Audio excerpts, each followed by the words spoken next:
Well, there you go. A few readings. A little longer today. You almost feel like you need to stretch. Hey, just gonna get ready to roll here. The lectionary readings, they're interesting, and they, as they generally are. And I've got Lucas on the laptop here today, and every so often it can be very challenging for them to follow along, because they have a little sort of a point outline of the message for slides and stuff, and sometimes that outline isn't followed. And so just kind of hang in there, Lucas. That may be what happens here today. I'm not sure. But I think it was maybe shortly after completing about 3 years here at Christ Lutheran when I had made a decision that I'm going to religiously preach through this lectionary week after week after week. I'm going to do this, and I had committed myself to 6 months. Because when I first started, it was with the lectionary, I didn't understand all the connections between that and the church calendar, like the liturgical year and so forth, and so I was kind of thinking, but I've come to learn and appreciate the lectionary a whole lot more than what I previously had.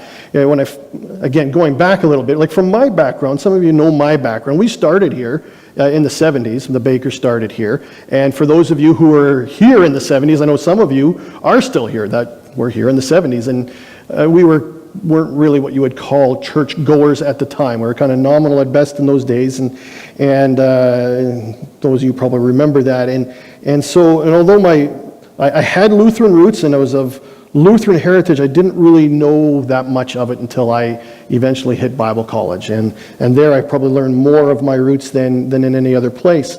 But we were always close, to our Lutheran brothers and sisters. Even in the North Country, we were in youth ministry with them. We did lots of different things together. I was asked to guest speak in their church a few different times and help serve in their elderly care home that they had up there. We were close, and so we're kind of tied. And one thing I can say is that I love the traditions. I do. I love the church calendar, and I've really grown to really like and really appreciate preaching through the lectionary. And like I say, there's 4 different readings, and we know that the lectionary is a pre-selected collection of scriptural readings from the Bible that can be used for worship or study or other theological uses. And most congregations that follow a lectionary, they'll use the revised common revised lectionary.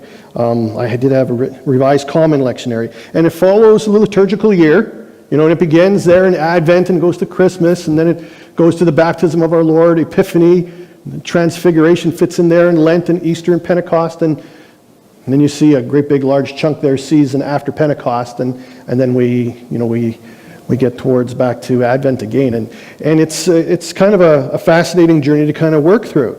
And so when I had decided that, okay, I'm going to give this lectionary preaching a go, I was kind of thinking this, is that when I first, before getting to that place, making that commitment, it was like, well, where's the freedom in the Spirit was the question. These pre-selected, I didn't like the idea of someone putting something before me, this is what you're going to preach from this week and this week. And although that wasn't what was happening, that's how it was.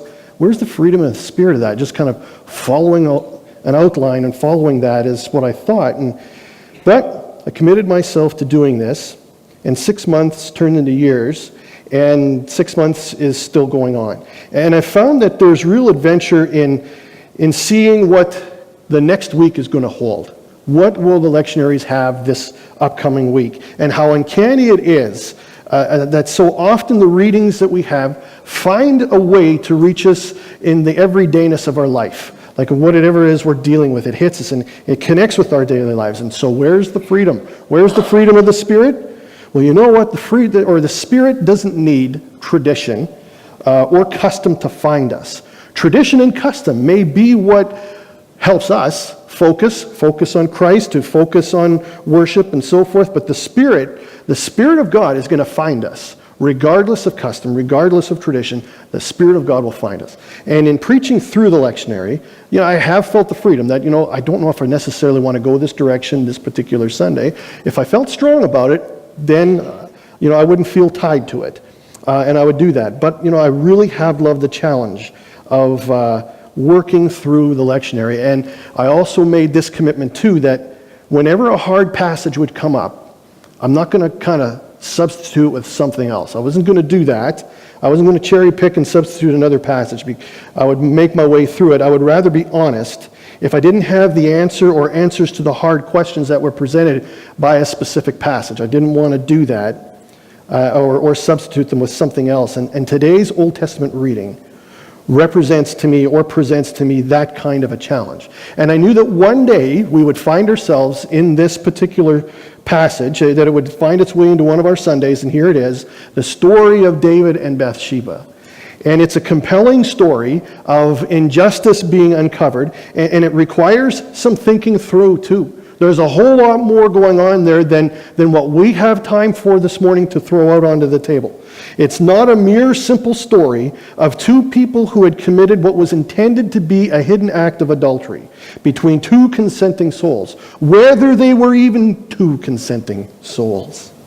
And there is much to consider.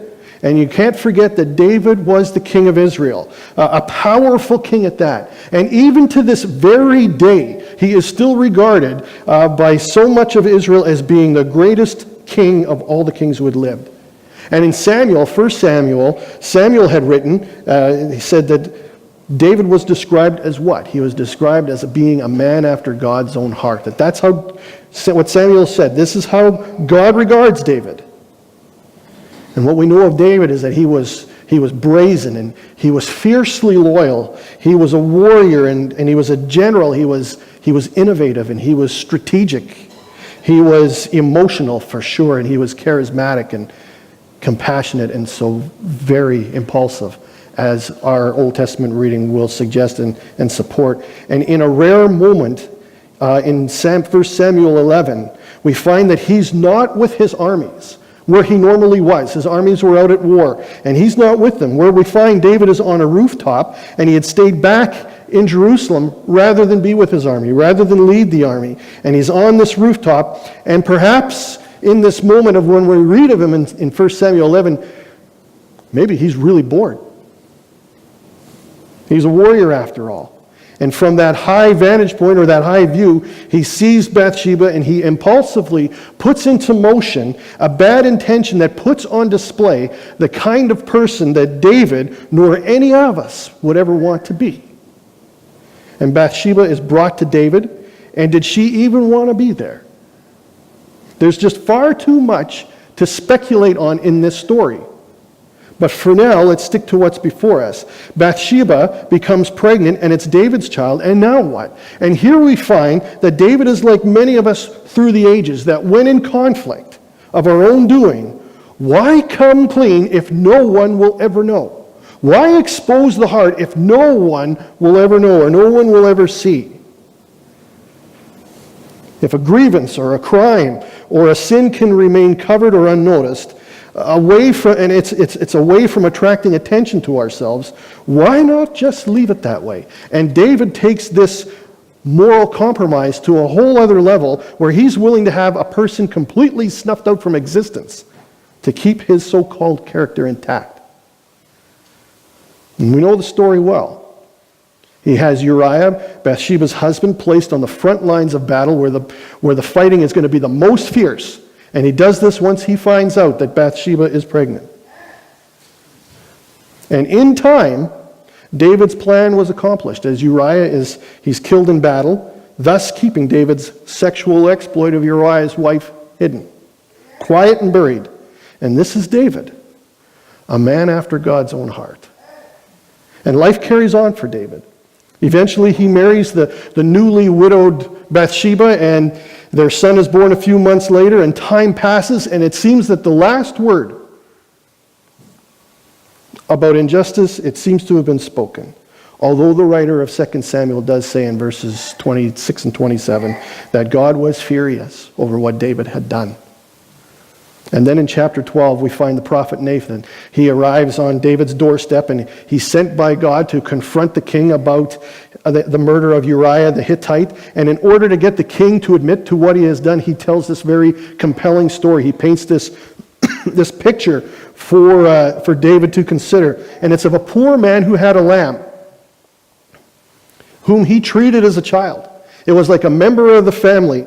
As the lamb slept in his arms, it ate from his own plate, is how the story goes. The lamb was part of the family, but a rich man who lived nearby, he was entertaining guests, and he happens to come by the poor man's place, and he nabs this little lamb, and he slaughters it, and he prepares it for his dinner guests because he's unwilling to take from his own flocks. And he was a man who had means. He's a man who had much. He didn't need that little lamb to feed his guests. And this story told by Nathan lit a fire within David. And David displays a hint of having a moral fiber as he replies in outrage over the injustice that had been carried out by a rich man who had much and who had a spirit of entitlement filled with it. And then Nathan, oh, David, King David, you are the rich man in that story. And God had given you so much, and you looked beyond what was given to you, and you wanted to have more. You wanted to have that which was not yours to have. You even murdered for it, for you killed Uriah the Hittite. And even more, you take his wife to be yours as if nothing had ever happened. And this was a big deal. To be found as a murderer or an adulterer was punishable by death according to Levitical law, the Judaic law. And David was both. But God said to David that he would live. David would live. And this was viewed as grace. But here's the hard part of the story. The hardest part of the story which makes it very difficult to preach from. And it's the death of a newborn son. And it seems very cruel and an unfair punishment of an innocent child. And there are many commentaries that have different perspectives, and they see things from another angle, including that the child would have lived a disgraceful life as being born in an unholy union, and his death as an infant was then merciful. That's one viewpoint. Others have commented that the possible ramifications of this child becoming king would have been very complicated. And still others see the example of atonement, an innocent life being given to redeem the life of the guilty. And frankly, I don't have a definitive answer, and I find that very, very bothersome.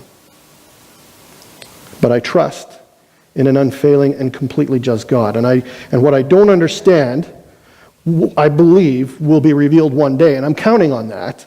There are many mysteries, isn't there? There are many mysteries, and there are many questions that I believe will one day be answered. But for now, today, the child's death does underscore an important truth. And it is this, that our sin affects not only ourselves, but it affects those around us. The long-reaching effect of a moment of sinful self-indulgence can be absolutely disastrous. And this does not just pertain to the issues, the kinds of things that David had committed, to the kinds of issues that he found himself in, but all unbridled and unrestrained sin will have a long-reaching effect, whether it is words of deception or of gossip or of slander, or it's other actions that are regarded as unbecoming or that would be unbecoming, whatever they might be, they will have a long-reaching effect, and no one wins. Sinful actions make victims of people. And what we model and what we exemplify from our own lives is often learned by the impressionable minds that are observing us, by the impressionable minds that are under us, or whom are close to us, such as our kids, even our grandkids, or those who just look at us as being a mentor or someone to learn from. If we had a full vision of how infectious sin is, our sin, maybe our choices would be made much differently then. And we love stories, don't we? We love stories that have these perfect, happy endings. And we want sin forgiven without consequence, but this is reality too, is that we can be forgiven for breaking the window, but we are still going to have to sweep up the broken glass and repair the window too. There are consequences to our actions, and like it or not, we must coexist with those consequences just as David had. But there's still grace to be found. God never brings condemnation without following it up with soothing grace and soothing mercy. And for David and Bathsheba, in time, they were blessed with another son who eventually did assume the throne, and his name was Solomon. And they were repentant, and God loved them, we're told, because the relationship between God and them had been restored. And our gospel reading then this morning gives another window to peer through of the grace and mercy of God. And it's that story that Haroldine had read of Jesus visiting a Pharisee by the name of Simon. And I think that I would surmise that Simon had heard something of Jesus and was curious of who he was. And so he invites him into his home to have dinner with him. And it does not appear that Simon was overly hospitable. Jesus wasn't really respect with honor or respect as possibly some of the other dinner guests whom Simon had invited previously may have received. And the dinner engagement may have been more investigative in nature, and perhaps Simon was more foe than friend here. And this is what happened at Simon's home. And perhaps the dinner was already in the process of being served when a woman, whom Luke calls a sinner, a very calculated title, I think, that he gives to her, and she crashes the party. Knowing that Jesus is there, she comes unannounced, uninvited. But in doing this, in her mind, it was a risk that was worth taking. And she falls at the feet of Jesus, and she pours ointment over his head and onto his feet, and even wipes his feet with her own hair. And Jesus let her do what she set out to do. He didn't stop her, and nor did he pull back from her. And Simon the Pharisee is watching this, and he's observing this, and he's drawing his own conclusions, and then he exposes his own heart, which was very hypercritical to what he had just observed in Jesus, as he says this: if this were a prophet, he would have known what sort of woman this is who is touching him, for she is a sinner. Simon's a very proper Pharisee, and he just recoiled at what he saw was indiscretion. And Jesus gives a searing reply that helps explain why he prefers the company of sinners and tax collectors over outstanding citizens like Simon. And he says, "Do you see this woman? I entered your house. You gave me no water for my feet, but she has wet my feet with her tears and wiped them with her hair. You gave me no kiss, but from the time I came in, she has not ceased to kiss my feet. You did not anoint my head with oil, but she has anointed my feet with ointment. Therefore I tell you, her sins, which are many, are forgiven.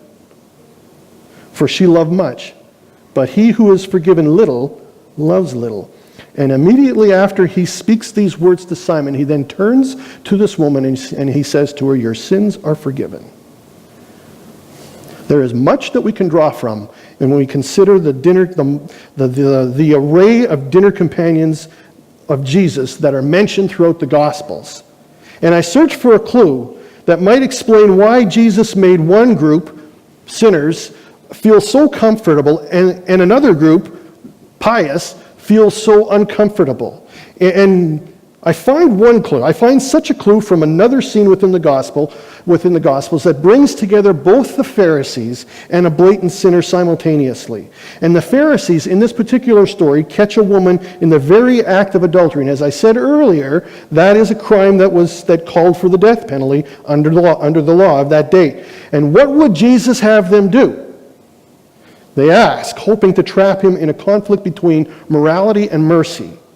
And Jesus pauses, and he writes for a moment into the dirt, and boy, do I have wished we would know what that was. And then he says to his accusers, "If one of you is without sin, throw the first stone at this lady," because that was the intent, is that her crime was punishable by death by stoning. And one by one, each person holding that stone drops the stone, turn and walk away from the controversy. And when all of them had filed away, Jesus turns to this cringing woman and he says, "Woman, where are your accusers? Has no one condemned you?" And she replies, "No, they're all gone." And then Jesus says, "Then neither do I condemn you. Go now and leave your life of sin." And this terse or tense scene reveals a clear principle in Jesus' life. He brings to the surface repressed sin, yet forgives any freely acknowledged sin. And an adulteress leaves, goes away forgiven with a new lease on life, while the Pharisees slink away, stabbed to the heart. And perhaps prostitutes, tax collectors, and other known sinners responded to Jesus so readily because at some level they knew they were wrong, and they were so ready to accept the forgiveness of Jesus. The forgiveness of Jesus looked so appealing to them because they knew where they stood. They knew they needed grace, and it was being offered to them for free. C.S. Lewis, theologian from, I guess most of his work was done in the 50s and the 60s, and he had penned these words. He had this quote. He said, "Prostitutes are in no danger of finding their present life so satisfactory that they cannot turn to God. The proud, the avaricious, the self-righteous are in that danger." And our God is full of grace and full of mercy. He despises sin because it ruins what is good. And yet, he is the friend of sinners. And God loves people more than anything, but sin puts people in opposition to him, and it places God in a difficult position. Sin destroys people, short and simple. But God restores people, and so he confronts. He confronts all that stands in the way between himself and his creation, his created beings. And it doesn't matter what you've done or where you've been, God's healing, restoring grace is available to anyone. And just like it was for David. And all you have to do is be willing to come and be willing to face God and yourself with the same painful honesty that David had. Those are the first steps toward rebuilding life. And there's always room for a fresh start. Life can be restored. Life can be healed and rebuilt, just as it had for David. And it might not be an easy journey. Sometimes it isn't. Sometimes there are difficult things to work through. But it will be the most worthwhile venture of anyone's lifetime. And it begins with no more excuses or rationalizing of personal sin. And then also accompanying that is the willingness to deal with and accept the consequences of wrongdoing. And to come before Jesus in humility and honesty and give it all up. And then let him start the process of rebuilding your life. And God is not only willing to help you rebuild your life, he wants to make you even more whole than even you want to be. So do not fear. Don't hesitate.